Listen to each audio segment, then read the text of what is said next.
தூத்துக்குடி பக்கம் எட்டி பார்த்தீர்களா? எடப்பாடி மீது செங்கோட்டையன் கடும் தாக்கு. அதிமுக பொதுச் செயலாளர் எடப்பாடி கே பழனிசாமி குறித்து தமிழக வெற்றி கழக நிர்வாக குழு தலைமை ஒருங்கிணைப்பாளர் செங்கோட்டையன் கடுமையாக விமர்சித்துள்ளார். கோவை விமான நிலையத்தில் செய்தியாளர்களிடம் பேசிய அவர், திமுக மற்றும் தாவேகா இடையேதான் அரசியல் போட்டி நடைபெறுகிறது என்றும் எடப்பாடி பழனிசாமி கூறுவது போன்ற நிலை தற்போது இல்லை என்றும் தெளிவாக தெரிவித்தார். விஜய் சினிமாவில் சிறந்த நடிகர், அரசியலில் நாங்கள் தான் சிறந்தவர்கள் என்று எடப்பாடி பேசியது குறித்து கேள்விக்கு பதிலளித்த செங்கோட்டையன், சினிமாவில் இருந்து அரசியலுக்கு வந்து முதல்வராகிய வரலாற்றை எம்ஜிஆர், ஜெயலலிதா, என்டிஆர் உருவாக்கி காட்டியுள்ளனர் என்றும் திரைப்படத்தில் நடிப்பவர்கள் அரசியலில் வெற்றி பெற முடியாது என்ற கருத்தை வரலாறை பொய்யாக்கியுள்ளது என்றும் கூறினார். எடப்பாடி கே பழனிசாமி எந்த தேர்தலிலும் தொடர்ச்சியாக வெற்றி பெற்றதாக வரலாறு இல்லை என்றும் அவருடைய முகத்திற்காக மக்கள் வாக்களிப்பதில்லை என்றும் விமர்சித்தார். பிரதமர் வருகையின் போது நடைபெற்ற தேசிய ஜனநாயக கூட்டணி நிகழ்ச்சிகளில் எம்ஜிஆர், ஜெயலலிதா புகைப்படங்கள் இல்லாததை சுட்டிக்காட்டிய அவர், யாரை நம்பி கட்சி நடத்தப்படுகிறது என்ற கேள்வியும் எழுப்பினார். தூத்துக்குடி ஸ்டெர்லைட் விவகாரத்தில் 13 பேர் சுட்டுக் கொல்லப்பட்ட போது முதல்வராக இருந்த எடப்பாடி பழனிசாமி நேரில் சென்றாரா என்றும் 100 நாட்கள் நடைபெற்ற போராட்டத்தில் அமைச்சர்கள் யாராவது பேச்சுவார்த்தைக்கு சென்றார்களா என்றும் கேள்வி எழுப்பினார். ஜெயலலிதா தங்கியிருந்த கொடநாடு எஸ்டேட்டில் நடந்த கொலை சம்பவங்கள் குறித்தும் எடப்பாடி பழனிசாமியின் செயல்பாடுகளை அவர் விமர்சித்தார். எடப்பாடி பழனிசாமி எப்படி முதல்வர் ஆனார், எப்படி தவழ்ந்து வந்தார் என்பது நாட்டிற்கே தெரியும் என்றும், அப்படி இருக்கையில் மக்கள் விரும்பும் தலைவர் விஜய் பற்றி பேசுவதற்கு அவருக்கு தகுதி இல்லை என்றும் செங்கோட்டையன் கடுமையாக சாடினார். ஆண்டுக்கு 500 கோடி ரூபாய் வருமானத்தை விட்டுவிட்டு மக்கள் பணிக்காக விஜய் அரசியலில் களமிறங்கியுள்ளதாகவும், தாவேகாவிற்கு தற்போது 40% வாக்கு இருப்பதாக சர்வே மூலம் தெரிய வந்துள்ளதாகவும் அவர் கூறினார். விருதுநகர் விஜயகாந்தின் கோட்டை, விஜய பிரபாகரன் களமிறங்குவது உறுதி.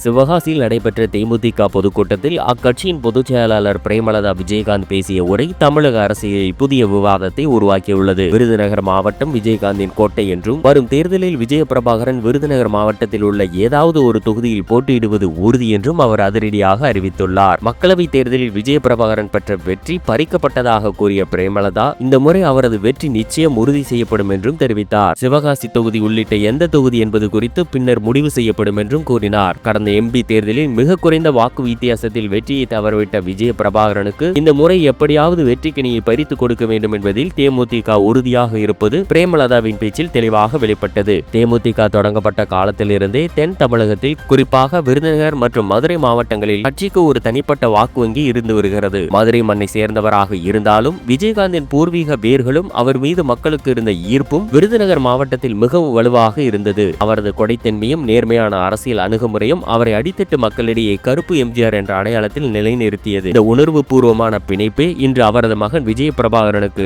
பாதுகாப்பான அரசியல் களமாக விருதுநகரை தேமுதிக தேர்வு செய்வதற்கான முக்கிய காரணமாக பார்க்கப்படுகிறது. கடந்த தேர்தலில் தோல்வியடைந்தாலும் விஜய பிரபாகரன் பெற்ற வாக்குகள் அரசியல் விமர்சகர்களையே ஆச்சரியப்பட வைத்ததாக கூறப்படுகிறது. விஜயகாந்தின் துணிச்சலான பேச்சு, பாடி லாங்குவேஜ் போன்ற அம்சங்கள் விஜய பிரபாகரனிடமும் வெளிப்படுவதாக தொண்டர்கள் கூறுகின்றனர். இதனால் பழைய தேமுதிக தொண்டர்கள் மீண்டும் உற்சாகமடைந்துள்ளனர். உள்ளம் தேடி இல்லம் நாடி என்ற முழக்கத்தோடு மக்களை சந்திக்க தயாராக இருக்கும் தேமுதிக விருதுநகரை தனது அரசியல் மீட்சிக்கான தொடக்க புள்ளியாக தேர்ந்தெடுத்துள்ளது. சிவகாசி போன்ற தொழில் நகரங்களில் உள்ள தொழிலாளர்கள் பிரச்சினை, பொருளாதார சிக்கல்கள் ஆகியவற்றை விஜய பிரபாகரன் எவ்வாறு கையாளப் போகிறார் என்பதே அவரது அரசியல் எதிர்காலத்தை தீர்மானிக்கும் முக்கிய அம்சமாக பார்க்கப்படுகிறது.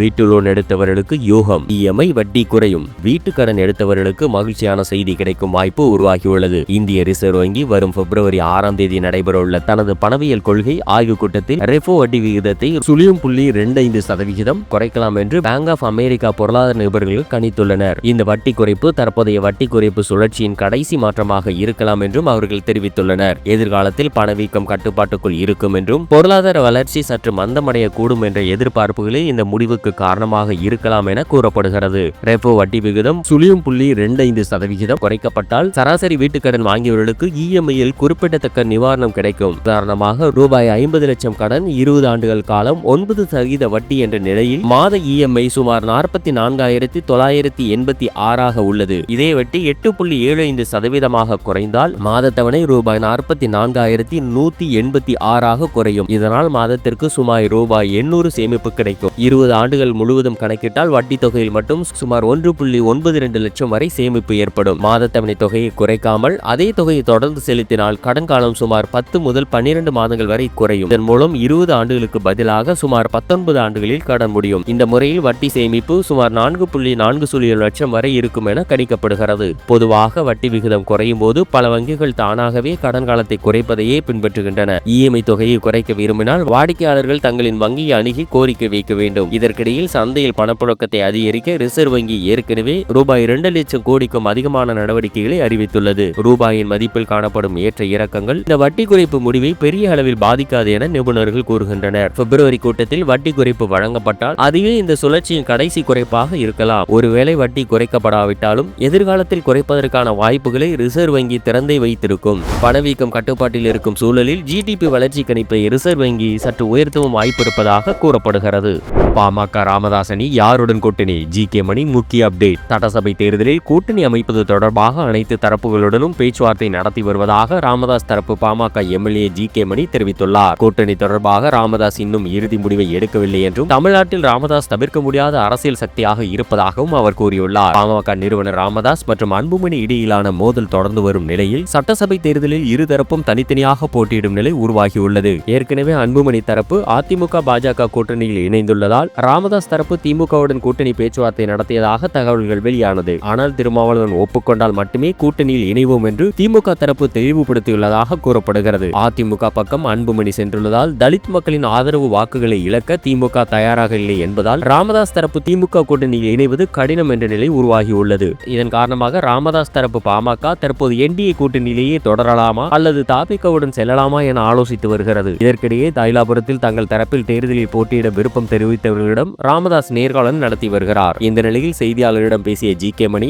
எல்லா தரப்புகளுடனும் கூட்டணி பேச்சுவார்த்தை நடந்து வருவதாகவும் இன்னும் இறுதி முடிவு எடுக்கப்படவில்லை என்றும் தெரிவித்தார். தேர்தல் நேரத்தில் பலரும் பல்வேறு கருத்துக்களை கூறுவார்கள் என்றும் அத்தகைய சூழலில் யாருடனும் கடுமையாக நடந்து கொள்ளக்கூடாது என்றும் அவர் கூறினார். பாமக இன்றும் வலிமையான அரசியல் சக்தியாக இருப்பதாகவும் ராமதாஸின் வலிமை குறையாது என்றும் ஜி.கே. மணி தெரிவித்தார். கடந்த 21 ஆண்டுகளாக ராமதாஸ் வரைவு நிதிநிலை அறிக்கையை வெளியிட்டு வருவதாகவும் அமைச்சர் ஏவா வேலுவுடன் கூட்டணி பேச்சுவார்த்தை நடக்கிறது என்ற தகவல் கற்பனையானது என்றும் விளக்கம் அளித்தார். மேலும் ராமதாஸ் அன்புமணி இடையிலான பிரிவுக்கு தான் காரணம் என கூறப்படுவது தவறானது என்றும் இருவரையும் இணைக்க கடந்த 5 மாதங்களாக முயற்சி செய்ததாகவும் ஜி.கே. மணி தெரிவித்தார். அன்புமணி நேரில் வந்து ராமதாஸை சந்தித்து ஒன்றாக இருக்கலாம் என்றால் அதற்கு தடையாக இருப்பேனா என்றும் கேள்வி எழுப்பிய அவர் கனத்த இதயத்துடன் தற்போது செயல்பட்டு வருவதாக கூறினார்.